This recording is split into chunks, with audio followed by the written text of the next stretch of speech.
उन बड़ी बातों को पहले दिखाते हैं। 7 पन्ने का है ये डॉक्यूमेंट। इसका शीर्षक है towards rule of Islam in India, यानी भारत में इस्लामिक शासन की ओर। और इसके नीचे लिखा है internal document not for circulation, यानी यह अंदरूनी दस्तावेज है, इसे सार्वजनिक नहीं करना है। इस डॉक्यूमेंट में क्या क्या लिखा हुआ है वो समझिए। दूसरे पन्ने में लिखा है कि भारत में 9 जिलों में मुसलमानों की आबादी 75% से अधिक है।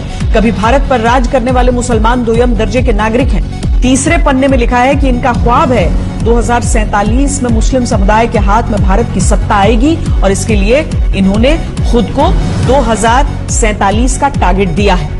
और यह दावा किया गया है कि अगर 10% मुस्लिम आबादी भी पीएफआई के साथ आ जाए तो बुज़दिल समुदाय को घुटने टेकने पर मजबूर कर दिया जाएगा।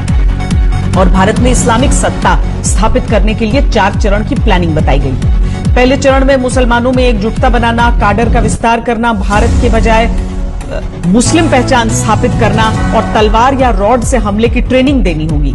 इसे फिजिकल एजुकेशन यानी पीई कहा जाएगा। दूसरे चरण में पीएफआई के नेतृत्व में प्रदर्शन करना, दुश्मनों को ताकत दिखाना, दहशत से भर देना, पीई वाले चुनिंदा काडर को हथियार विस्फोटकों की ट्रेनिंग देना, उन्हें सुरक्षा बलों की नजरों से बचाए रखना।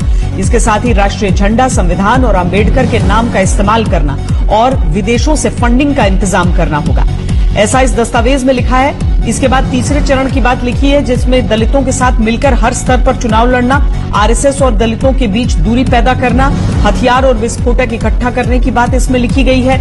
चौथे चरण में पीएफआई मुस्लिम समुदाय का एकमात्र नेतृत्व होगा, दूसरे मुस्लिम संगठन दरकिनार कर दिए जाएंगे। तब तक 50% दलित पिछड़ा जनजाति वोट बैंक साथ आ जाएगा, पार्टी राष्ट्रीय स्तर पर सत्ता में आ जाएगी।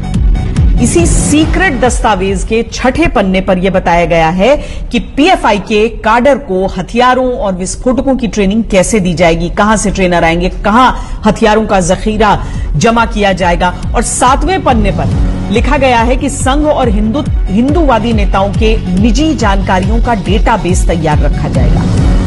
और सबसे आखिरी पन्ने में बाहरी मदद का जिक्र किया गया है। इसी में लिखा गया है कि अगर भारत से युद्ध की बारी आई और काडर कम पड़े तो तुर्की जैसे इस्लामी देश से मदद ली जाएगी। तो यही ये सीक्रेट दस्तावेज है